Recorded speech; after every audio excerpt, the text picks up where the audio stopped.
जय श्री कृष्ण दोस्तों। राधे राधे। कैसे हैं आप सभी लोग? यह बताने के लिए कमेंट बॉक्स में मुझे जय श्री कृष्ण और राधे राधे अवश्य लिखें।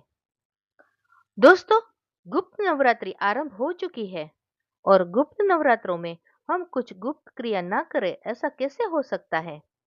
गुप्त नवरात्रि में किए जाने वाले उपाय बताए गए नियम अनुसार अगर आपने कर लिया तो आपका घर खुशियों से भर जाएगा और आपका भाग्य 100% बदल जाएगा। आपके जीवन की सारी परेशानियां खत्म हो जाएगी। हम आपको जो उपाय बता रहे हैं, अगर आप उसे हमारे बताए गए अनुसार सही समय और शुभ मुहूर्त देकर कर लेते हैं, तो यकीन मानिए आपके जीवन में उपाय करने के कुछ दिनों बाद ही धन की वर्षा होने लगेगी। फिर आपके जीवन में आपको उन्नति करने से कोई नहीं रोक पाएगा। आपकी हर मनोकामना माता जी पूरी करेगी। आपका घर खुशियों से भर जाएगा और आपका भाग्य सातवें आसमान पर होगा। दोस्तों, गुप्त नवरात्रों का क्या अर्थ होता है? प्रत्येक साल में 4 बार नवरात्रि आते हैं, 2 प्रत्यक्ष और 2 अप्रत्यक्ष। जो प्रत्यक्ष यानी कि गुप्त नवरात्रि होते हैं, इनमें पूजा पाठ, जाप, मंत्र सब कुछ गुप्त रूप से किया जाता है। इन नवरात्रों में किए गए उपाय और कार्य का 4 गुना फल प्राप्त होता है। यह नवरात्रि हमारे जीवन के लिए ईश्वर के आशीर्वाद से कुछ कम नहीं है, क्योंकि इन नवरात्रों में दूसरे नवरात्रों की अपेक्षा हमें ज्यादा और जल्दी फल प्राप्त हो जाता है। यानी कि यह रात्रियां और नवरात्रों की रात्रियों से ज्यादा सिद्ध होती है। परंतु इन नवरात्रों में कुछ शर्तें होती है जिन पर आपको कार्य करना होता है। गुप्त नवरात्रि में आप कोई भी दान पुण्य करते हैं तो वह आप गुप्त करेंगे। जैसे कि हम नवरात्रियों में अपने यहाँ पर कन्याओं को भोजन कराते हैं, तो हम अपने घर पर बुलाते हैं, उनके चरण धोते हैं, उन्हें तिलक लगाते हैं, उन्हें खाना खिलाते हैं और फिर अपने यहाँ से विदा करते हैं। गुप्त नवरात्रियों में अगर आप कन्याओं को भोजन कराते हैं, तो यह क्रिया आपको गुप्त रूप से करनी है। लोगों को मालूम नहीं पड़ना चाहिए। लोगों को खबर नहीं होनी चाहिए कि आपने क्या पूजा पाठ की, आपने क्या दान पुण्य किया और आपने देवी के स्वरूप को क्या भोजन कराया। आपके घर के अंदर जो रोजाना की आरती हो रही है, जो रोजाना की पूजा हो रही है, वह भी पूर्ण तरह से गुप्त होनी चाहिए। तो इन गुप्त नवरात्रियों में हम भी कुछ गुप्त उपाय करेंगे और उन गुप्त उपायों को करने के लिए हम आपको रोज कुछ नया, कुछ अलग, कुछ विशेष जरूर बताएंगे। मैं बात कर रही हूँ गुप्त नवरात्र की, तो यह विशेष क्यों होती है? इन गुप्त नवरात्रि में हमारे देश में 2 प्रमुख मंदिर में बहुत विशेष मेला लगता है। बहुत ही विशेष पूजा पाठ और अनुष्ठान होते हैं। एक है जगन्नाथपुरी, जहां पर नवरात्रि के दूसरे दिन यानी कि दूसरी नवरात्रि पर रथ यात्रा प्रारंभ हो जाएगी।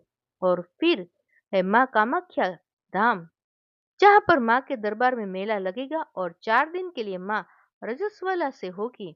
और उन समय माँ दुर्गा के दरवाजे यानी कि उनके मंदिर के दरवाजे बंद रहेंगे। लेकिन फिर भी लाखों करोड़ों की भीड़ में साधु संत, नागा अघोरी सब वहां पर माँ का आशीर्वाद प्राप्त करने के लिए मंत्र जाप करेंगे, सिद्धियां करेंगे, पूजन करेंगे, अर्चन करेंगे, हवन करेंगे।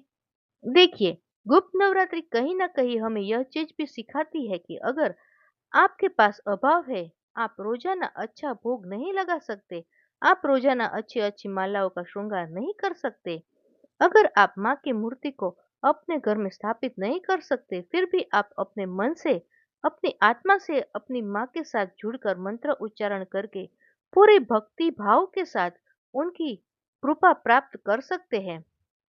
गुप्त नवरात्रों में करने वाले विशेष चीजों में मैं आज आपको बताने जा रही हूँ नींबू का एक दुर्लभ प्रयोग। लेकिन उससे पहले नींबू के कुछ छोटे छोटे टोटके जो आप इन गुप्त नवरात्रों में जरूर करेंगे। आपके घर में अगर कोई बहुत बीमार है या किसी को नजर लगी है, किसी के ऊपर तंत्र किया हो या किसी के जीवन में बहुत सारी परेशानियां चल रही है, 7 नींबू ले लीजिए। नवरात्रि के किसी भी रात्रि को यह कार्य करिएगा। सूर्यास्त के बाद नींबू ले लीजिएगा, उस व्यक्ति के सिर से घुमाते हुए पैरों तले तक ले जाइए, पैरों से वापस फिर सिर तक ले जाइए। 7 बार ऐसा आपको दोहराना है। सातों नींबुओं को 7-7 बार आपको व्यक्ति के पूरे शरीर से घुमा लेना है। और कैसे घुमाएगा? क्लॉकवाइज घुमाएगा। उससे पश्चात आपको इन 7 नींबुओं को ले जा करके चौराहे पर छोड़ आना है और वापस घर आकर हाथ पैर धोकर घर में एक घी का दीपक प्रज्वलित कर लेना है और उस व्यक्ति के लिए माता रानी से प्रार्थना करनी है। अगर आपके व्यापार स्थल पर बार बार दिक्कतें आ रही है, पैसे का अटक जा रहा है, आपके क्लाइंट आपसे रूठ जाते हैं, काम आप टाइम पर कर नहीं दे पा रहे हैं, आपके लेबर आपको परेशान कर रहे हैं, या अपने आप व्यापार स्थल से बहुत ही दिक्कत में है, तो आपको क्या करना चाहिए? आपको एक नींबू लेना है, उसमें 5 लौंग लगा देनी है। अपने व्यापार स्थल पर इस नींबू को 2 से 3 घंटे के लिए रखकर छोड़ देना है। उसके बाद सूर्यास्त के बाद आपको इस नींबू को ले जाकर चौराहे पर छोड़ देना है। ध्यान रखिएगा, उस चौराहे से अगले 24 घंटे आप गुजरिएगा नहीं। सोच समझकर सावधानी से कार्य करें तो आपको बहुत ही जबरदस्त इसका बेनिफिट आपको मिलेगा। अगर आप माता रानी के नवरात्रि में 7वें, 8वें, 9वें नवरात्रि पर नींबू को अंदर से खाली करके आधा काट लेंगे, फिर उसे खाली कर लेंगे, उसके अंदर अगर आप घी का दीपक प्रज्वलित करके माँ के मंत्र का उच्चारण करते हैं, सिद्ध कुंजी का स्त्रोत का पाठ करते हैं या दुर्गा चालीसा, काली चालीसा का पाठ करते हैं, तो आप देखिएगा आपके जीवन के सारे कष्ट अपने आप समाप्त होने लगेंगे। आपको जो रास्ते नहीं मिल रहे हैं, वह रास्ते दिखने लगेंगे। चलिए जी, मनोकामना पूर्ति के लिए मैं आज आपको एक विशेष उपाय बताने वाली हूँ जो आपको 9 के 9 दिनों नवरात्रों में करना है। अगर आपके पीरियड्स आ जाते हैं या आपके साथ कोई और दिक्कत हो जाती है, तो आप कम से कम 2 नवरात्रि यह प्रयोग जरूर करिएगा। आपको रोजाना एक ताजा नींबू ले लेना है। नींबू के ऊपर कोई दाग धब्बा नहीं होना चाहिए।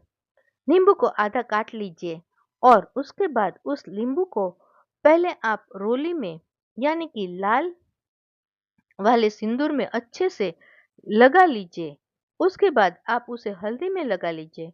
अब आपको दोनों नींबू एक साथ में रख देना है और उसके बीच में आपको एक घी का दीपक प्रज्वलित कर देना है।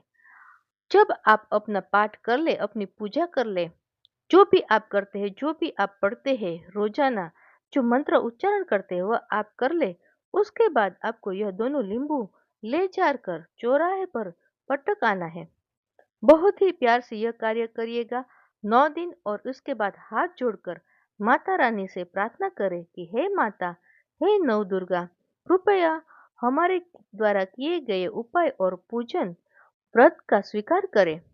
मुझसे कोई भूल हो गई हो तो कृपा करें मुझे क्षमा करें। माता रानी से अपने मन की इच्छाएं बताएं।